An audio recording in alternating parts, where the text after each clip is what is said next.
Het is de mooiste route van Nederland.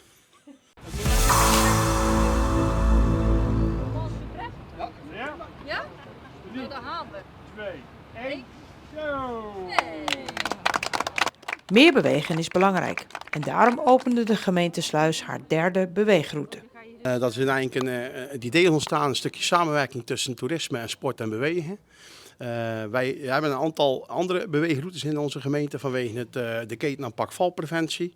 Alleen het uniek aan deze baan is dat natuurlijk ook de toeristen daar gebruik van kunnen maken. Het is een gratis activiteit, laagdrempelig.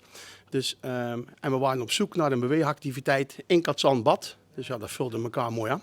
Bij de andere twee routes in IJsdijk en Breskes loopt het bijzonder goed met 18 deelnemers. Dus het zou mooi zijn dat we in Cadzand ook zulke aantallen kunnen halen. Dus daar hopen we op. Je hebt een app, die kun je downloaden, dat is overigens gratis. Daarin zit die route verwerkt. Als je die aanzet via een QR-code, dan gaat de route lopen. Om de zoveel meter heb je oefeningen, dat is een paaltje die scan je. Daar kun je kiezen voor je eigen niveau, beginners, gemiddeld of gevorderd. Er zit ook een valpreventiemodule in en een rolstoelmodule, dus het is voor iedereen wat wils.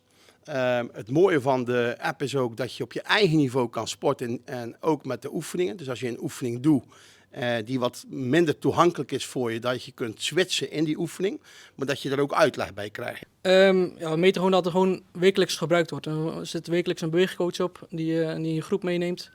Waaronder een kopje koffie en een kopje thee achteraf belangrijke waarde hebben om als groep iets te doen.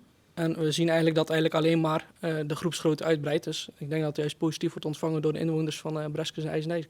Wat ik nog even wil toevoegen aan onze unieke beweegroute in Cadzand-Bad is de heilzame werking die er is vanuit zee. Dus je hebt het water en je hebt de zeelucht. En de zeelucht is heel erg goed voor mensen met longproblemen, astma, bronchitis. Voorkomt ontstekingen, verhelpt je slijm. En als mensen met huidproblemen, de zee is natuurlijk ook een heilzame werking. En dat was voor ons wel een trigger om hem hier te leggen. Dus niet alleen op het beweegniveau, maar ook op de heilzame werking van deze badplaats. Dus de route is afgestemd op de zee, dus bovenop de dijk neem ik aan. Ja, je gaat over de duinen heen. Dus eerst heen ga je onderlangs de duinen en je komt langs de bovenkant kom je terug. En halverwege, om wat variatie te bieden aan de training, hebben we nog een beweegbank geplaatst. Ja, we hebben zeg maar dragende kern, of vitale kern. Dat zijn de 5 grote, Oostburg, IJsendijk, Aardenburg, Breskes en Sluis. IJsendijk en Breskes is al voorzien. In Oostburg ligt die klaar, een virtuele route. En we zijn bezig om te kijken of we nog een route kunnen brengen in Aardenburg en in Sluis. Dan hebben we de beweeginfrastructuur in onze gemeente in ieder geval rond. Wil niet zeggen dat we de kleine kern vergeten, want we hebben ook een beweegbank geplaatst bij Groene Fit.